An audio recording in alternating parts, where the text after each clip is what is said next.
جب ہجرت ہو رہی تھی تو صدیق اکبر رضی اللہ تعالیٰ عنہ کبھی رسول پاک صلی اللہ علیہ وسلم کے آگے چلتے، کبھی پیچھے چلتے، کبھی آگے چلتے کبھی پیچھے چلتے. تو رسول پاک صلی اللہ علیہ وسلم نے خود ہی ارشاد فرمایا کہ ابو بکر یہ کیا کر رہے ہو؟ تو عرض کرتے ہیں کہ یا رسول اللہ، مجھے جب یہ خدشہ ہوتا ہے کہ کوئی پیچھے سے آ رہا ہوگا تو میں پیچھے ہو جاتا ہوں، اور مجھے جب یہ خدشہ ہوتا ہے کہ آگے آپ کو کوئی بیٹھا نہ ہو جو آپ کو نقصان پہنچا دے تو میں آگے آ جاتا ہوں. تو آقا صلی اللہ علیہ وسلم نے کچھ یوں ارشاد فرمایا کہ آپ یہ چاہتے ہیں کہ آپ مجھ سے پہلے دنیا سے چلے جائیں، یعنی کہ آپ مجھ پر اپنی جان دے دیں. تو عرض کی یا رسول اللہ میں یہی چاہتا ہوں.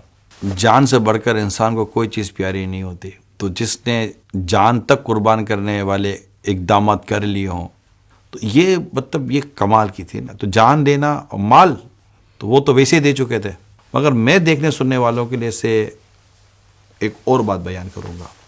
درست ہے کہ پیارے آقا صلی اللہ علیہ وسلم کے فرمان پر آپ اپنے گھر کا سارا سامان لے کر آ گئے اور پورے کے پورا گھر کا سامان قدموں میں رکھ دیا اور گھر میں کچھ بھی نہ چھوڑا. مگر کیا آپ بات بھول گئے؟ آقا دو جہاں صلی اللہ علیہ وسلم دنیا سے پردہ فرما گئے. امت کو اب حاجت ہے ایک ایسی خلافت و قیادت کی جو ان تمام امور کو دیکھے، جو کہ کاروبار کے کرنے کے ساتھ ساتھ یہ آسان نہ تھا. یہ بات آپ کے پیش نظر رہے کہ صدیق اکبر رضی اللہ تعالیٰ عنہ ایک اچھے اور بڑے بزنس مین تھے.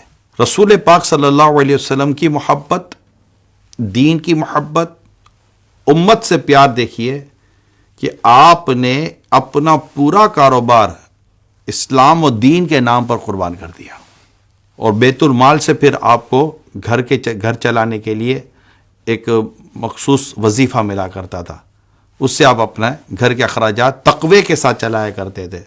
ہمارے یہاں منصب کے بڑھنے سے مراعات کی بڑھنا، یہ تصور ہمارا موجود ہے کہ جیسے جیسے آپ کا منصب، آپ کی گریڈنگ یا آپ کی ڈیزگنیشن بڑھتی ہے، یوں یوں آپ کی سہولیات اور فیسیلیٹیز جس کو مراعات کہتے ہوئے بڑھتی ہیں.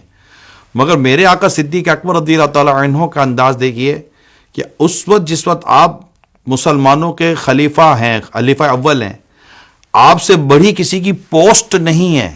اور کیفیت یہ ہے کہ اگر گھر میں حلوہ پکا ہے تو آپ یہ ارشاد فرماتے ہیں کہ حلوہ کیسے پکیا میرے گھر میں.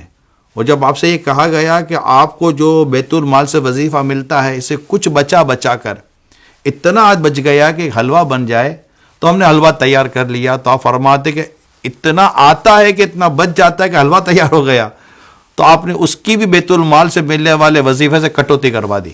یہ ہے اسلام کو حسن، یہ ہے اسلام کی خوبصورتی، یہ ہے وہ ماڈل، رول ماڈل کہ جو ہمیں یہ بتاتے ہیں کہ اگر امور خلافت یا امور حکومت یا اس طرح کی کوئی چیز آئے تو بیت المال یہ ہمارے گھر کی جاگیر نہیں، یہ بلکہ ایک امانت ہے جس کو ہم نے اچھے انداز سے ان کے حقداروں تک پہنچانا ہے اس مال کو. تو یہ ہمارے مطلب کہ بہت خوبصورت اور سنہرے ابواب و چیپٹر ہیں جنہیں ہم ان ایام میں ذکر بھی کرتے ہیں، یاد بھی کرتے ہیں، اور ہمیں کوشش کرنی چاہیے کہ ہم اس کو اختیار بھی کریں.